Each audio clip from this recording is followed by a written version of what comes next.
Hey, first readers, a quick word before we start. We have really had a great time doing first reading over these past few years. We'd love to see it expand. You can support us not only by listening and sharing, but by making an online donation. On our website, firstreadingpodcast.com, there's a great big donate button that will let you make a one-time donation, or you could set up a recurring monthly gift. For any first readers who set up a recurring $5 or more donation, we will send you a first reading coffee mug. Thanks, friends. Enjoy the episode. Welcome to First Reading, the Old Testament lectionary podcast where dorks unite on all things Bible. I'm Reverend Dr. Rachel Wren, Assistant Professor of Biblical Studies, Queen of Dorks, Trinity Lutheran Seminary at Capital University. And I'm Rosie Candathel, a PhD candidate and a presumable dork as well in Hebrew Bible at Emory University. Our debonair co-host, Tim McNinch, is off this week. So Rachel and I are going to bring you preaching tips on the first reading for October 9th, 2022, which is 2 Kings chapter 5, verses 1 through 3 and verses 7 through 15c.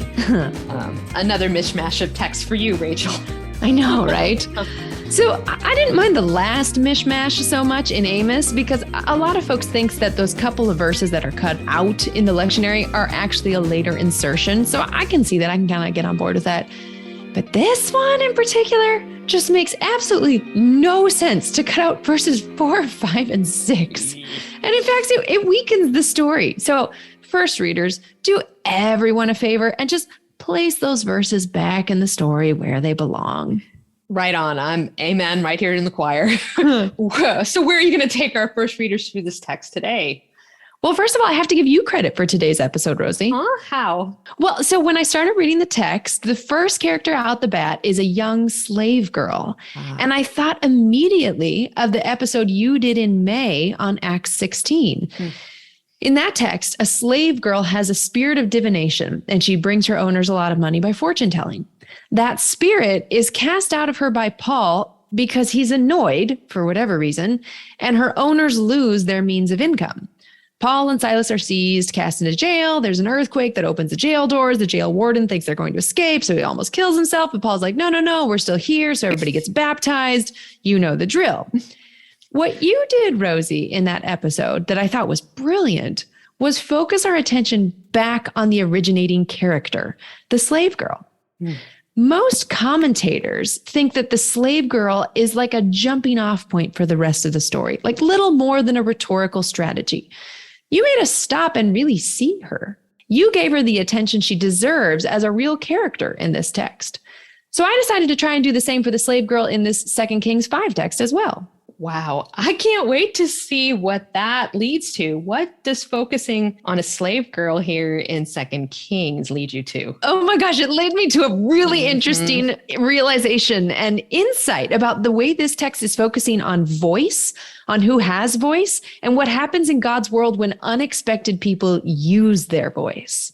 Oh, this is awesome. Okay, take us into it. All right. So much like the Acts 16 text, commentators mostly focus on Naaman the Aramean as the main character of the text. Quick side note, Israel and Aram, or Aramea, were neighboring countries that vied for power in the region. You can kind of think of like neighboring Spain and France when they were competing over their shared border territories, that Basque region.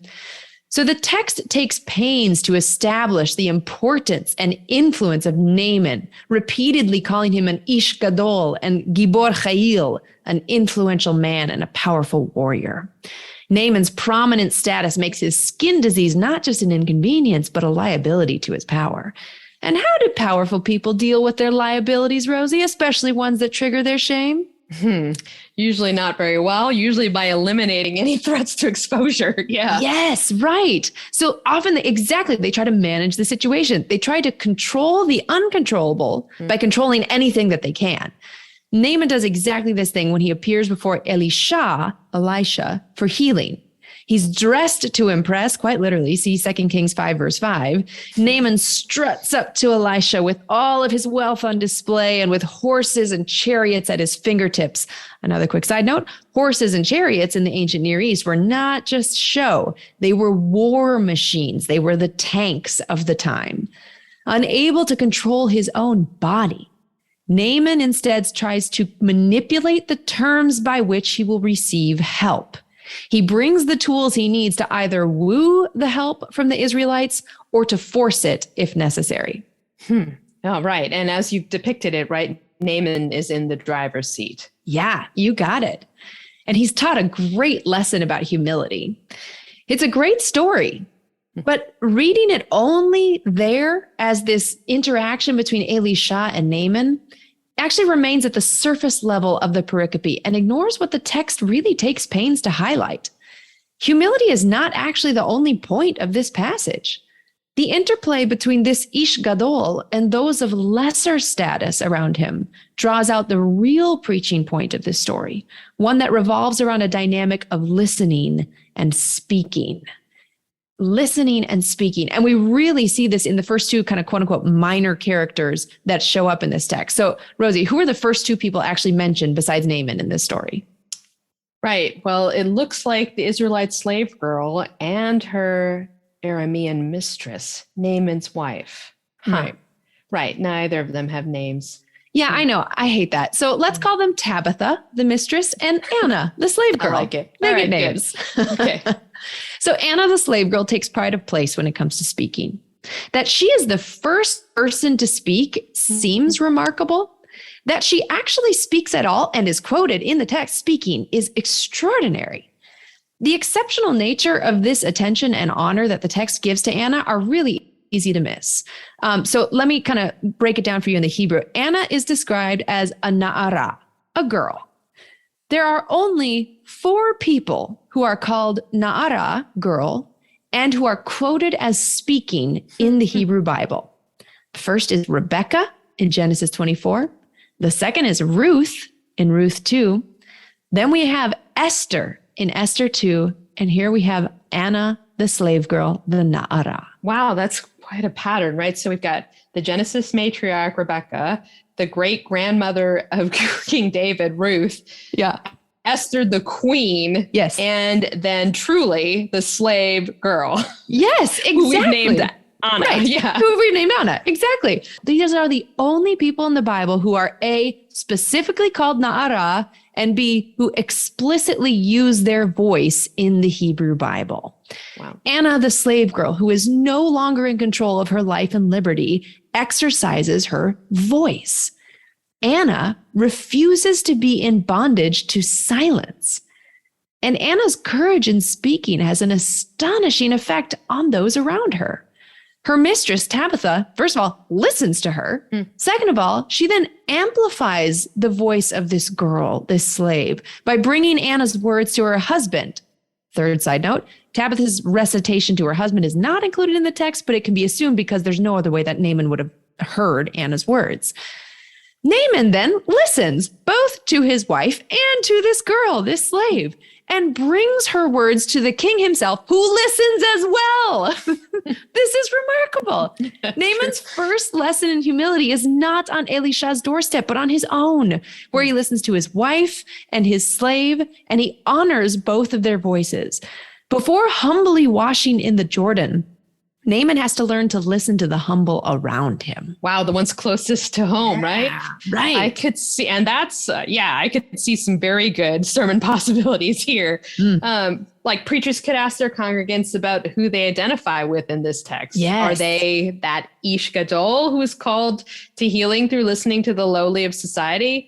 Are they that Tabitha called to both listen and speak, amplifying the voices of those who would otherwise go unheard?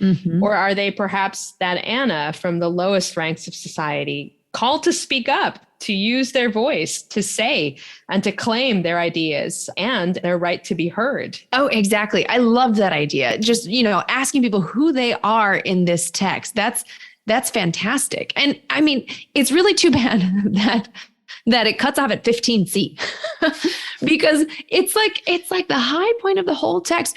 It's the whole shocking impact of Anna's speech. Naaman, this Ish Gadol, now knows that there is no God in all the earth except in Israel. Who else do you suppose came to faith in God because of this act of healing? What healing for Anna might have occurred because of her determination to speak? The blessings and new life in this story all happened because the slave, the girl, Anna, was willing to use her voice and because people listened. And I think you could really have fun with that, preachers. Yeah, especially because preachers are not always the first to listen. Yes. They're often the ones that are speaking, right? Truth bomb. Ouch. Folks, that'll wrap us for this week. I hope you got a lot from that as I did. Thanks so much for listening. And if you liked it, send this episode along to a friend. Thanks to our supporters, including Trinity Lutheran Seminary at Capital University. And hey, maybe you too. We love to interact with our listeners, so drop us a note on the Facebook page or send an email to firstreadingpodcast@gmail.com. Until next time, I'm Rosie Candicle. And I'm Rachel Wren. Blessings, First Readers.